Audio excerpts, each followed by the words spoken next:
하나님 말씀 창세기 43장입니다.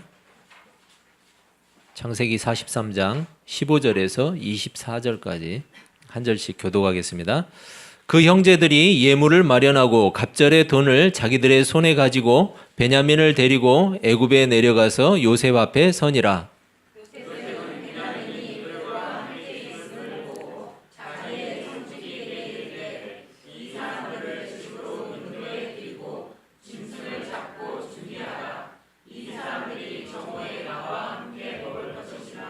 청지기가 요셉의 명대로 하여 그 사람들을 요셉의 집으로 인도하니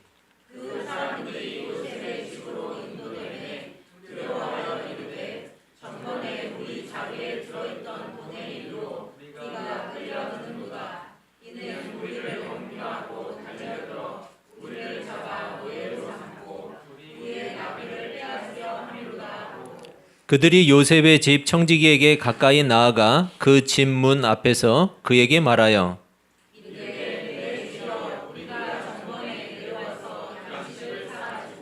여관에 이르러 자루를 풀어본즉 각 사람의 돈이 전액 그대로 자루 아귀에 있기로 우리가 도로 가져왔고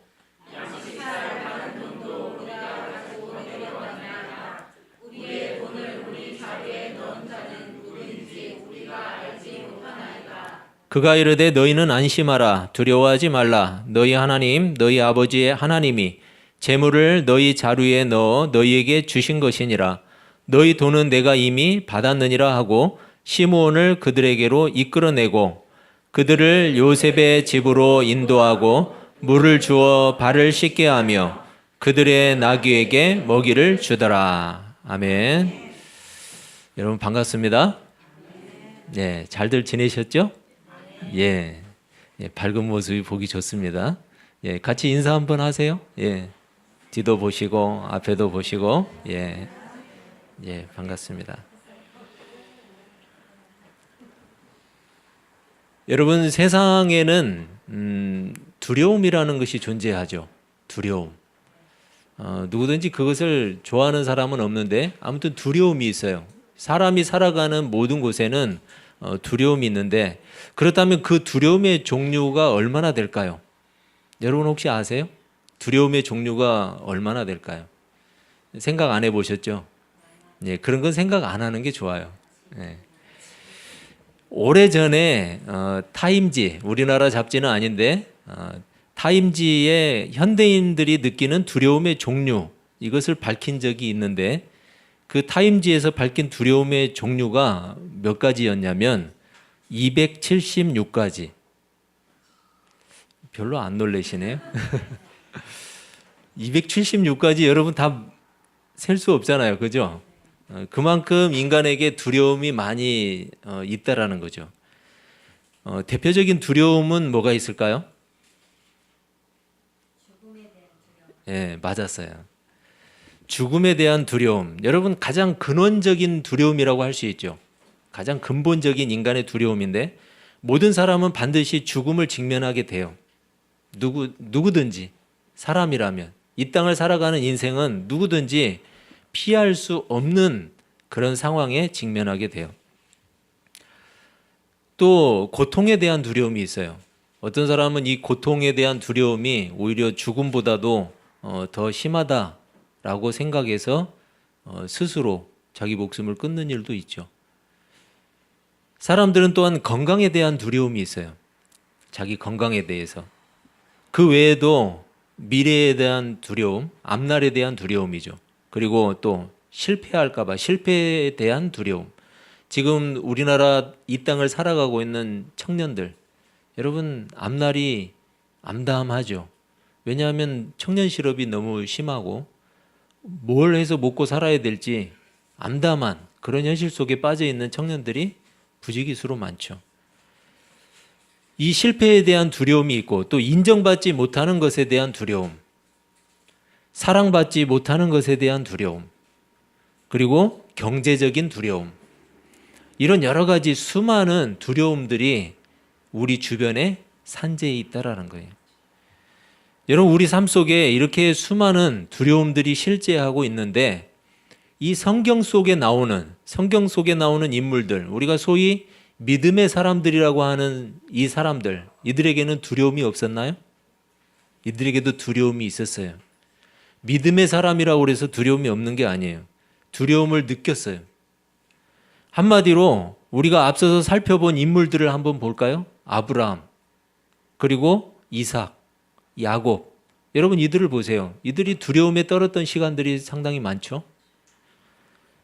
모든 인생들은 수많은 두려움 가운데 살 수밖에 없다라는 것을 성경도 또 우리 삶을 통해서 반증되는 거예요. 그런데 성경은 위기를 만난 이 믿음의 사람들에게 뭐라고 말씀하시냐면 두려워하지 말라. 이런 표현을 사용하고 있어요. 두려워하지 말라. 여러분 이 두려워하지 말라라는 표현을 찾아보니까 성경에 엄청나게 많이 나오더라고요. 신구약을 통틀어서 똑같은 두려워하지 말라라는 이 표현이 그대로 들어있는 것만 해도 79절이에요. 그리고 그냥 두려워하지 말라 비슷하게 말한 것은 셀 수가 없어요. 이런 표현은 신자를 두려움에 빠지지 않도록 지켜주시겠다고 하는 하나님의 약속이에요.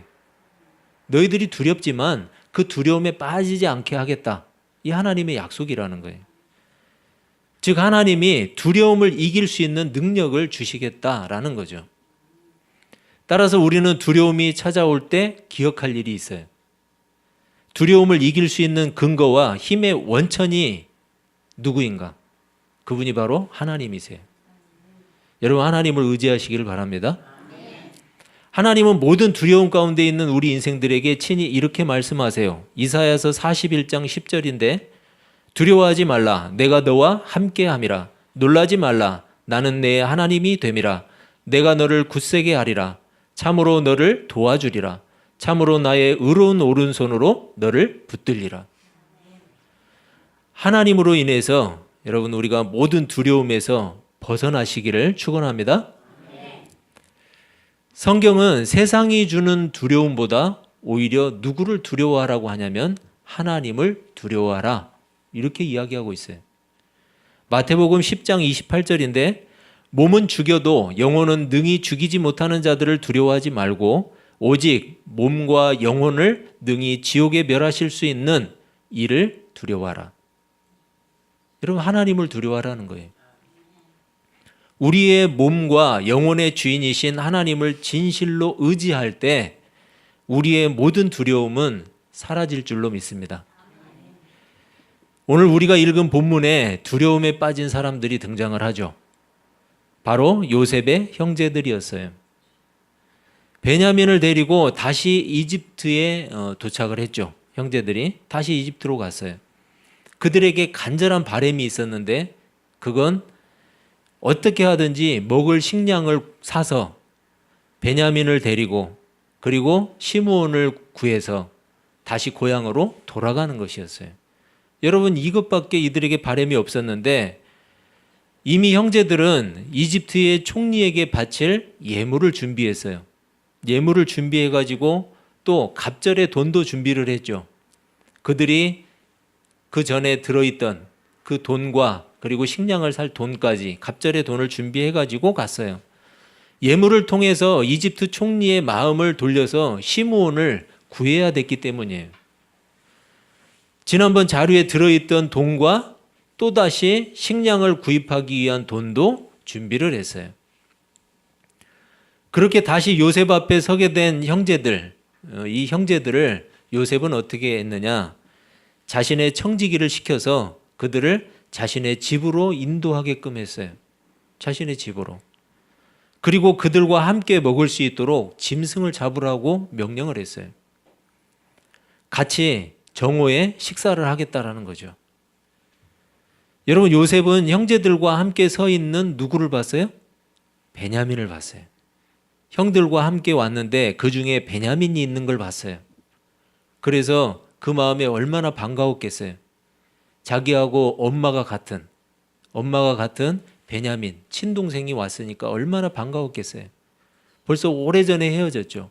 그런데 그 동생을 보면서 모든 형제들을 극진하게 대접하고 싶었어요. 누구 때문에? 베냐민 때문에. 비록 자신을 해치려던 형들이었지만 요셉은 과거 자신이 꾸었던 꿈을 생각했어요. 꿈을 통해서 하나님이 계시하신 것처럼 모든 형제들이 자기 앞에 엎드려 있는 것을 본 거예요. 그것을 보면서 하나님의 계시가 실현되는 것을 경험한 거죠. 지금 일어나고 있는 모든 일 역시 하나님의 섭리에 의해서 움직여지고 있다는 사실을 깨닫게 된 거예요. 어찌되었든 요셉의 형들은 베냐민으로 인해서 은혜를 입게 되었어요. 베냐민이 없었다면 여러분 그 형제들 어떻게 됐을지 모르겠어요. 여러분 마치 하나님의 은혜를 덧입고 살아가는 그리스도인과 같지 않아요? 우리는 본래 하나님을 거역하고 하나님을 떠나서 살던 사람들이었어요.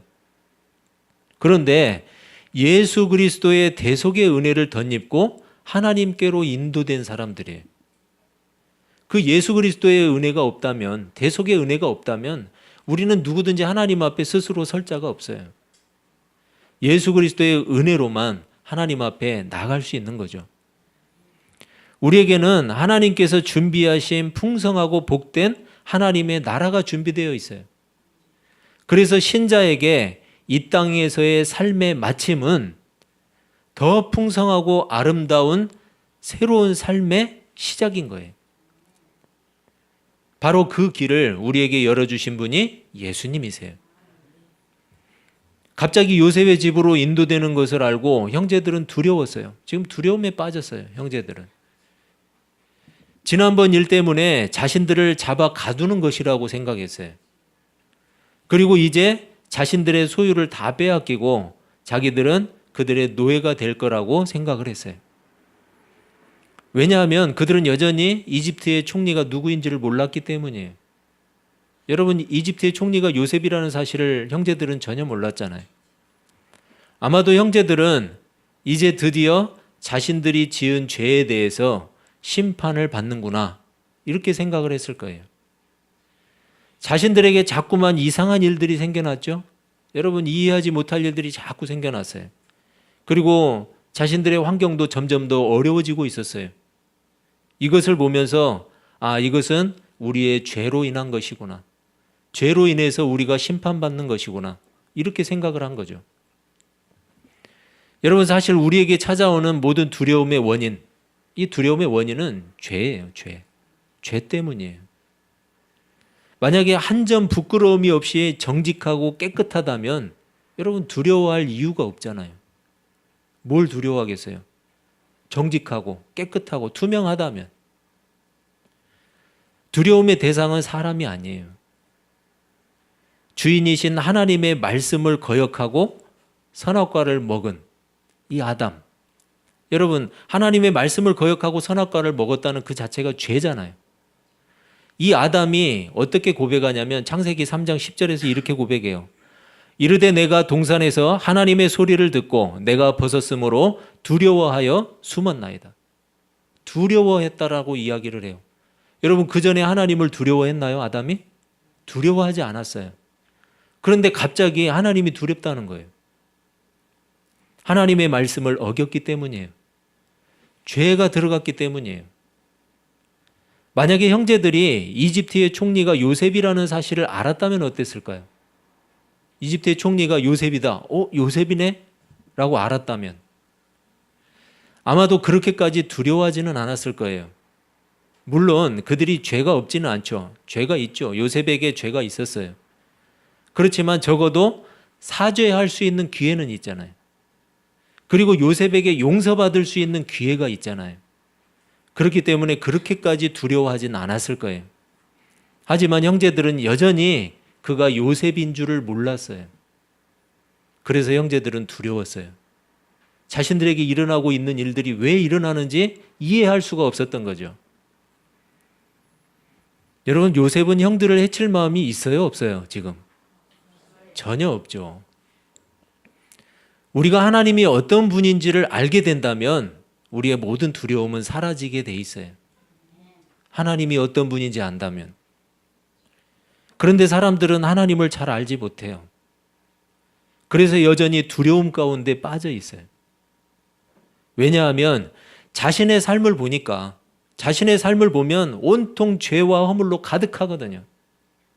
여러분, 우리 중에 누구든지 자기 자신을 봐서 죄와 허물이 없는 사람이 어디 있어요? 다 가득하죠. 자신의 현실 속에는 많은 어려움들이 산재해 있죠. 자신의 죄로 인해서 무언가 일이 잘못되고 있다는 생각을 하는 거예요. 아, 내 죄 때문이구나. 그래서 뭔가 잘못되고 있구나. 자신의 삶이 이상한 길로 향하는 것도 자신의 죄에 대한 심판이라고 생각을 해요. 눈앞에 보이는 환경으로 인해서 두려워하고 떨고 있는 거예요. 요셉의 형들이 청지기에게 말해요. 뭐라고 이야기하죠? 우리가 전번에 양식을 사갔는데 누군가 자루에 돈을 도로 집어넣었습니다. 그렇게 이야기를 해요. 그래서 우리가 다시 그 돈과 새로 양식 살 돈을 가져왔습니다. 우리는 자루에 돈을 넣은 사람이 누군지 알지 못합니다. 누군지 알지 못합니다. 자루에 돈을 넣은 사람이 누군지 알지 못합니다. 그렇게 이야기를 해요. 여러분, 누군지 알지 못한다는 그 말 속에는 무슨 표현이 들어가 있어요? 우리는 그 사람이 왜 이 돈을 집어넣었는지 알지 못합니다가 들어가 있는 거예요. 그래서 두려운 거예요. 그 돈을 무슨 목적으로 거기에 집어넣었는지, 누가 넣었는지, 우리에게 왜 이렇게 하는지 모르니까 두려워한 거예요. 여러분, 그래서 요셉의 형들은 두려울 수밖에 없었고 자루에 돈을 넣은 사람이 누구인지, 왜 넣었는지 불안했던 거예요. 만약에 그 돈을 넣은 사람이 누구인지를 알았다면, 아니, 그 돈을 자루에 넣으라고 한 사람이 누구인지를 알았다면, 그렇다면 여러분, 전혀 두려울 일이 아니죠. 왜 넣으라고 했는지 알게 되기 때문이에요. 여러분, 요셉이 그들에게 해코지하기 위해서 그걸 넣었어요? 그렇지 않잖아요. 결국 형제들이 두려움에 떨고 있는 진짜 이유는 뭐냐? 그런 일을 발생시킨 사람이 누구인지를 알지 못했기 때문이에요. 누구인지 알지 못했고 왜 그랬는지를 알지 못했기 때문에. 요셉의 초대에 두려움을 느낀 형제들처럼 많은 사람들이 하나님의 초대를 두려워해요. 하나님은 초대하시는데 두려워해요. 하나님 앞에 나오면 자신의 것을 다 잃어버릴 것이라고 생각해요. 자신이 가진 자유분방한 삶을 포기해야 된다고 생각을 해요. 그래서 하나님을 두려워해요. 하나님 앞에 나오지 못해요. 끊을 거 다 끊고 좀 더 착한 사람이 되면 하나님 앞에 오겠다고 이야기를 해요. 어떤 사람은 자신의 정체나 자신의 실체가 드러날까 봐 하나님 앞에 두려워서 나오지 못해요. 여러분, 누가복음 5장 32절은 이렇게 이야기해요. 내가 의인을 부르러 온 것이 아니요 죄인을 불러 회개시키러 왔노라. 예수님은 의인을 찾으러 온 게 아니에요. 의인을 부르러 온 게 아니에요. 죄인을 부르러 오셨다고 했어요. 스스로 의인이 될 수 있는 사람에게는 예수님이 필요하지 않다는 거예요. 하지만 자신 스스로는 의로울 수 없다고 생각하는 사람은 예수님이 필요한 거예요. 자신이 죄인이라는 사실, 스스로 의로울 수도 없고 스스로 하나님께 나갈 수도 없다는 사실을 깨닫게 될 때 비로소 복음을 통해서 예수 그리스도를 알게 돼요. 그리고 비로소 예수 그리스도를 이 땅에 보내신 하나님의 뜻을 알게 돼요. 왜 보내셨는가? 그리고 예수님의 십자가의 사건은 왜 있었는가? 예수님이 왜 부활하셨는가? 알게 된다는 거예요. 바로 그것이 하나님을 아는 것이고, 하나님을 알게 되면 우리의 두려움은 사라지게 돼 있어요. 왜 세상이 그런지, 왜 사람들이 그런지, 왜 인생들이 죄와 비참함 가운데 살다가 이 땅에서의 종말을 맞이하게 되는지를 비로소 이해할 수 있기 때문이에요. 그리고 이 땅의 종말은 끝이 아니라 영생의 시작이라는 사실도 깨닫게 돼요. 육신과 영혼이 분리되는 이 땅의 죽음은 불행한 일이 아니에요. 하나님이 계신 천국으로 돌아가는 참된 행복과 기쁨의 시작이기 때문이에요. 그 영원하고 참된 생명의 나라로 우리를 이끄시기 위해서 하나님이신 예수님이 이 땅에 오신 거예요. 일반적으로 사람들의 눈에 보이는 것만, 사람들은 눈에 보이는 것만 인정을 하고 눈에 보이는 것만 받아들여요. 그래서 눈에 보이지 않거나 이해할 수 없는 일들이 일어나면 두려워하는 거예요. 왜? 모르니까. 하지만 하나님이 만드신 세상은 눈에 보이는 것이 전부가 아니에요. 눈에 보이지 않는 존재와 우리가 알지 못하는 일이 훨씬 더 많아요. 그 모든 존재와 모든 일들이 바로 창조주이신 하나님 손에 붙들려 있어요. 그래서 하나님을 아는 우리는 불안해하거나 두려워하지 않아도 되는 거예요. 단지 우리에게 필요한 것은 뭐예요? 우리를 지으신 하나님을 더 많이 아는 일이에요. 하나님을 더 많이 알아야 돼요. 그럼 여러분, 우리 가운데 두려움은 사라지게 돼 있어요. 예수 그리스도를 통해서 죄인인 우리를 구원해 주셨다는 사실을 믿는 것이 우리에게 필요한 일이에요. 세상에는 우리가 이해할 수 없는 일들이 무수히 지금도 일어나고 있어요.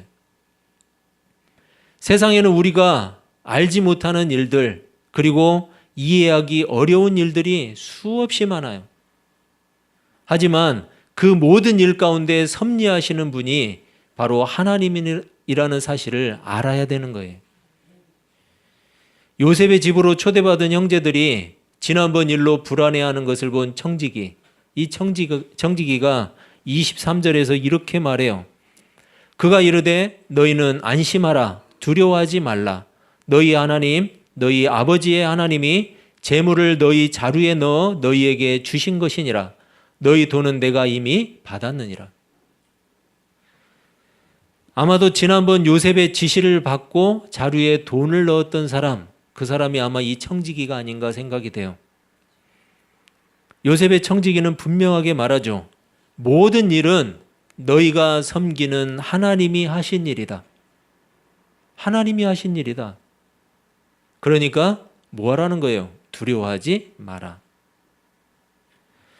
여러분, 우리 삶을 누가 주관하고 있는지를 안다면 두려워할 필요가 없는 거예요. 우리 삶은 전능하신 하나님이 붙들고 계세요. 그분은 우리가 어떤 일을 겪고 있는지, 무엇이 문제인지, 어디가 아픈지 다 알고 계세요. 이제 우리가 그분을 붙들고 의지하기만 하면 되는 거예요. 세상의 주관자이신 하나님이 왜 나에게 그런 일을 허락하셨는지 알기를 원한다면 우리가 먼저 그분이 누구인지를 알아야 돼요. 그리고 그분을 진실하게 의지해야만 돼요. 우리 삶을 허락하시고 붙들고 계시고 섭리하시는 분이 분명 하나님이시라면 그분은 또한 우리 삶의 문제를 해결하실 수도 있는 분이에요. 하나님은 우리의 몸과 영혼의 주인이세요. 온 우주 만물과 세상의 주인이세요. 그리고 지금도 그 모든 세상과 인생들을 주관하고 계신 분이 바로 하나님이세요. 그 사실을 안다면 우리는 두려워하지 않아도 돼요. 오히려 더욱 하나님을 신뢰하고 의지하면 되는 거예요. 누구든지 예수 그리스도를 믿으면 죄사함을 얻고 하나님의 자녀가 돼요. 하나님의 자녀는 영생을 약속받은 사람들이에요. 요한복음 17장 3절은 이렇게 말씀해요. 영생은 곧 유일하신 참 하나님과 그가 보내신 자 예수 그리스도를 아는 것이니라. 그를 아는 거예요. 하나님을 아는 것, 예수 그리스도를 아는 것, 그것이 바로 우리에게 영생이라는 거예요. 여러분, 그래서 아는 것이 중요해요. 누구인지 알아야 돼요. 하나님이 누구시고 그가 보내신 예수 그리스도가 누구이신지를 꼭 알아야 돼요. 그분이 누구인지를 알고 믿음으로 따르는 사람이 하나님의 자녀인 거예요.